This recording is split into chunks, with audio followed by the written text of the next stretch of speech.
Isaiah chapter 41 begins with a call to the nations to listen and be silent before God, who is sovereign over all the earth. God challenges the nations and their idols to prove their power, showing that they are powerless in comparison to Him.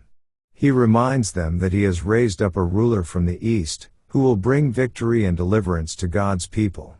God's power and purpose are unstoppable, and He is in control of all events, using even foreign rulers to accomplish His plans for Israel.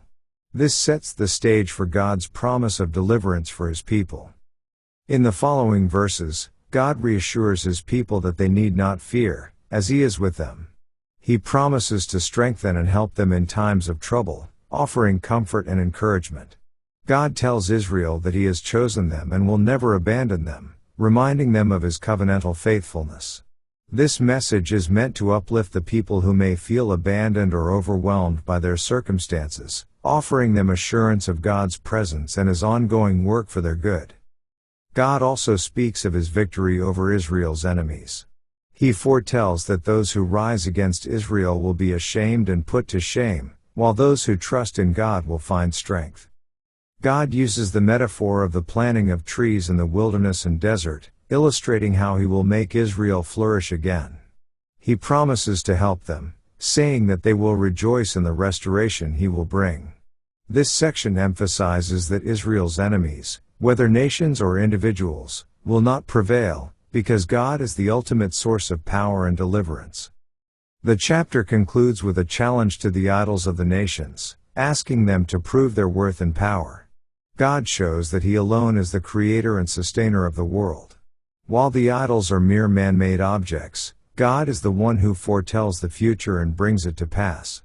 In contrast to the uselessness of idols, God offers His people His own help, making a promise of victory and a future filled with His righteousness and peace.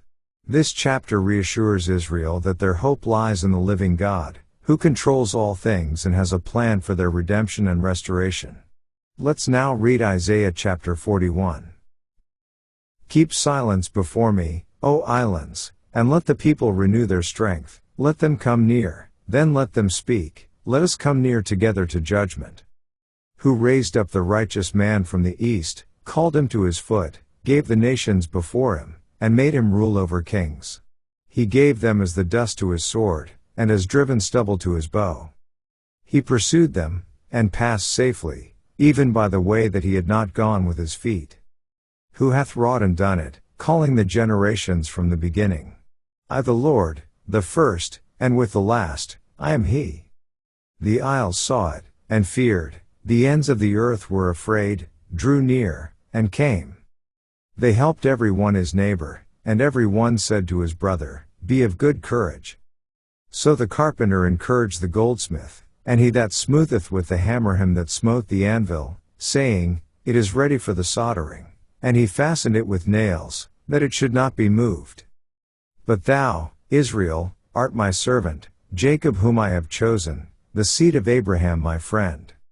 Thou whom I have taken from the ends of the earth, and called thee from the chief men thereof, and said unto thee, Thou art my servant, I have chosen thee, and not cast thee away. Fear thou not, for I am with thee, be not dismayed, for I am thy God, I will strengthen thee, yea, I will help thee, yea, I will uphold thee with the right hand of my righteousness. Behold, all they that were incensed against thee shall be ashamed and confounded, they shall be as nothing, and they that strive with thee shall perish. Thou shalt seek them, and shalt not find them, even them that contended with thee, they that war against thee shall be as nothing, and as a thing of naught. For I the Lord thy God will hold thy right hand, saying unto thee, Fear not, I will help thee.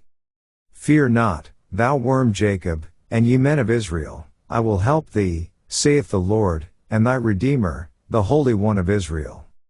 Behold, I will make thee a new sharp threshing instrument having teeth. Thou shalt thresh the mountains, and beat them small, and shalt make the hills as chaff.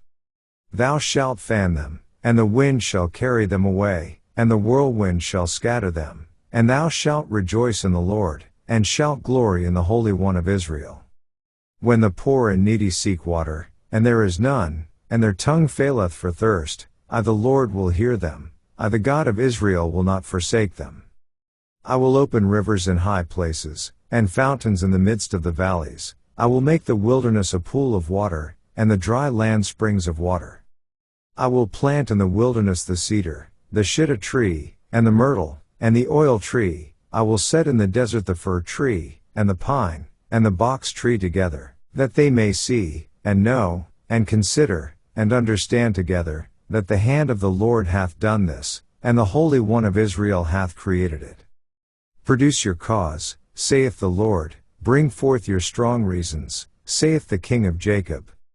Let them bring them forth, and show us what shall happen. Let them show the former things, what they be, that we may consider them, and know the latter end of them, or declare us things for to come.